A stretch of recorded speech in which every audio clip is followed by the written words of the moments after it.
ಬಳ್ಳಾರಿ ಚಿಕ್ಕಬಳ್ಳಾಪುರದಲ್ಲಿ ಬ್ಯಾನರ್ ಗಲಾಟೆ ಬೆನ್ನಲ್ಲೇ ಎಚ್ಚೆತ್ತ ಜಿಬಿಎ ಅನಧಿಕೃತ ಬ್ಯಾನರ್ಗಳ ತೆರವು ಮಾಡ್ತಾ ಇದೆ. ಡಿಸಿಎಂ ಡಿಕೆ ಶಿವಕುಮಾರ್ ಸೂಚನೆ ಬೆನ್ನಲ್ಲೇ ಕೇಂದ್ರ ನಗರ ಪಾಲಿಕೆ ಅಧಿಕಾರಿಗಳು ಸ್ಕೈವಾಕ್ ಬಸ್ ಶೆಲ್ಟರ್ ಸಮೀಪ ಅನಧಿಕೃತವಾಗಿ ಅಳವಡಿಸಿದ್ದ ಫ್ಲೆಕ್ಸ್ ಬ್ಯಾನರ್ ತೆರೆದಿದ್ದಾರೆ.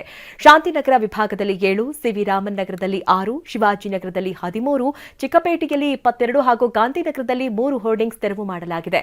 ಉತ್ತರ ನಗರ ಪಾಲಿಕೆ ವ್ಯಾಪ್ತಿಯಲ್ಲೂ 473 ಫ್ಲೆಕ್ಸ್ ಬ್ಯಾನರ್ಗಳನ್ನು ತೆಗೆದು 15,000 ರೂಪಾಯಿ ದಂಡ ವಸೂಲಿ ಮಾಡಲಾಗಿದೆ. ಇದೀಗ ಬೆಂಗಳೂರಿನ ಇತರೆ ಸುದ್ದಿಗಳನ್ನ ಫಟಾಫಟ್ ಅಂತ ನೋಡೋಣ. ಜಸ್ಟ್ ಫೈನಲಿ ಮಹಿಳೆಯರ ಒಳ ಉಡುಪು ಕದಿಯುತ್ತಿದ್ದ ಕಾಮುಕನನ್ನ ಪೊಲೀಸರು ಅರೆಸ್ಟ್ ಮಾಡಿದ್ದಾರೆ. ಹೆಬ್ಬಗೋಡಿಯ ವಿದ್ಯಾನಗರದಲ್ಲಿ ಕೇರಳ ಮೂಲದ ಅಮಲ್ ಮಹಿಳೆಯರ ಒಳ ಉಡುಪುಗಳನ್ನು ಕದಿಯುತ್ತಿದ್ದ. ಬಳಿಕ ಒಳ ಉಡುಪು ಧರಿಸಿ ಫೋಟೋ ತೆಗೆದುಕೊಳ್ಳುತ್ತಿದ್ದ. ಹೆಬ್ಬಗೋಡಿ ಪೊಲೀಸರು ಆತನನ್ನ ಬಂಧಿಸಿದ್ದಾರೆ.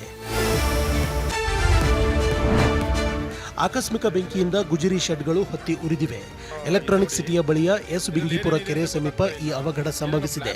ಶಂಕಿತ ಬಾಂಗ್ಲಾ ವಲಸಿಗರು ವಾಸವಿದ್ದ ಶೆಡ್ಗಳಿಗೆ ಬೆಂಕಿ ಕಾಣಿಸಿಕೊಂಡಿದ್ದು, ಸ್ಥಳಕ್ಕಾಗಮಿಸಿದ ಅಗ್ನಿಶಾಮಕ ಸಿಬ್ಬಂದಿ ಬೆಂಕಿ ನಂದಿಸಿದರು.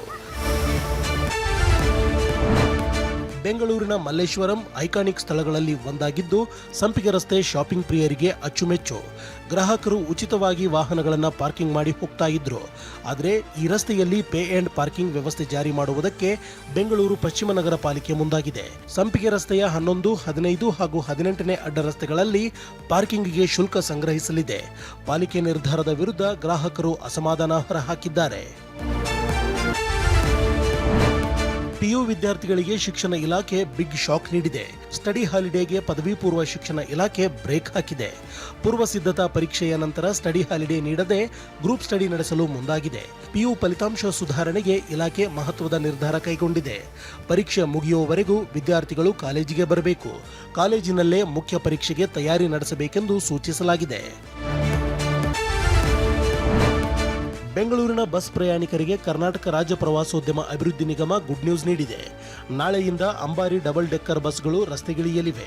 ಪ್ರವಾಸೋದ್ಯಮ ಸಚಿವ ಎಚ್.ಕೆ. ಪಾಟೀಲ್ ನಾಳೆ ಬೆಳಗ್ಗೆ 10:30ಕ್ಕೆ ರವೀಂದ್ರ ಕಲಾಕ್ಷೇತ್ರದ ಮುಂದೆ ಅಂಬಾರಿ ಡಬಲ್ ಡೆಕ್ಕರ್ ಬಸ್ ಸೇವೆಗೆ ಚಾಲನೆ ನೀಡಲಿದ್ದಾರೆ.